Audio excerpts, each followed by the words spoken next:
Senator Hontiveros, Senator Lacson, Senator Pangilinan, Senator Aquino, Senator Pia Alan Cayetano, Senator Raffy Erwin Tulfo, Senator Mig Zubiri. Ang palitan ng mga paniniwala sa plenaryo ay simbolo ng humihinga at buhay na Senado. Nagagawa natin ang kalayaan at kasarinlan. Isang demokrasya na naririnig ang bawat naratibo. Tagahanga po ninyo ako lahat. At alam naman po ninyo, sa maiksing panahon ko rito, ako ay pro-Westminster. At ngayon, system po, system. Yan po yung parang sa UK. At yan po yung nakita ko ngayong araw na ito.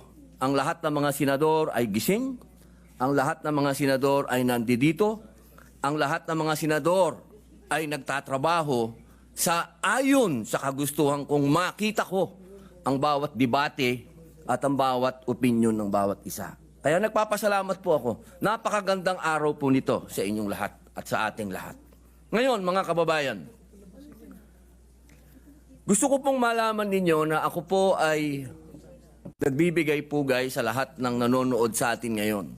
Malamang ang sasabihin ninyo, siyempre si Robin Padilla, ang boto niyan, alam na natin. Mabuti po, alam nyo na. Ang gusto ko lamang pong liwanagin ay ito. Ang nais ko, sana, ay katapusan na nito.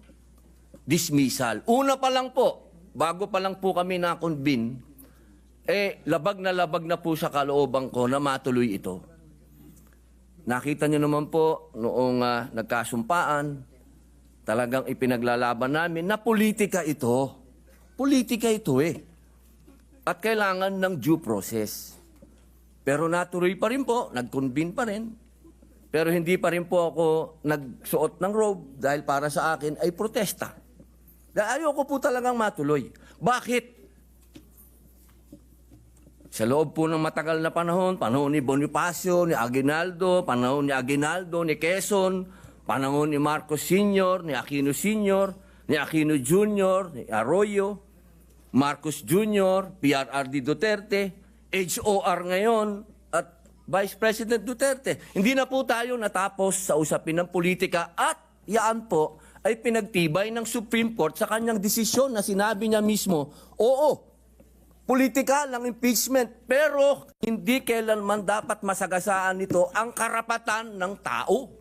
Malinaw at yun po ang pinaglalaban natin at kailangan dumaan sa tamang proseso. At yan po ang pinaglalaban natin. Ngayon, mga mahal kong kaibigan, pagkatapos po natin marinig ang bawat punto ng bawat isa, sana po matapos na po ito at harapin na po natin ang mga tunay na problema ng bayan.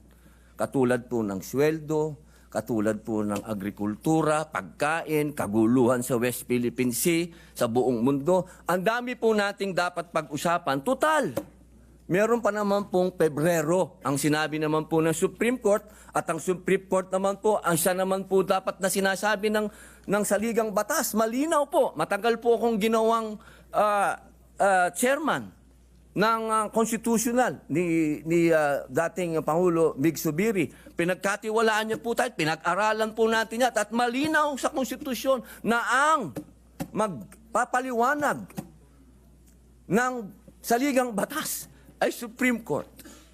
Kaya sana po, ako'y malungkot talaga dahil napunta tayo sa archive. Yung archive, binasa ko pwede pala yan hukayin anytime, kung ano man. So, hindi pa rin. Hindi pa rin tayo natapos. Kaya sana po, pagamat ang boto ko ay yes, aray. Gusto kong malaman at mailagay po sa lathalan ng Senado na ako'y may reserbasyon dyan. Malaking reserbasyon ko dahil gusto ko dismissal. Tapusin na natin to. Hindi pa tayo natapos Total, nasabi na lahat. Ilang oras ang banatan. Pero hindi pa rin natapos. Kaya po, mga mahal kong kababayan, bago po ako umupo, nais ko pong malaman ninyo na ang inyong Senado ay tumatakbo. Huwag po kayong malungkot sa mga hindi pabor sa amin o sa mga pabor naman.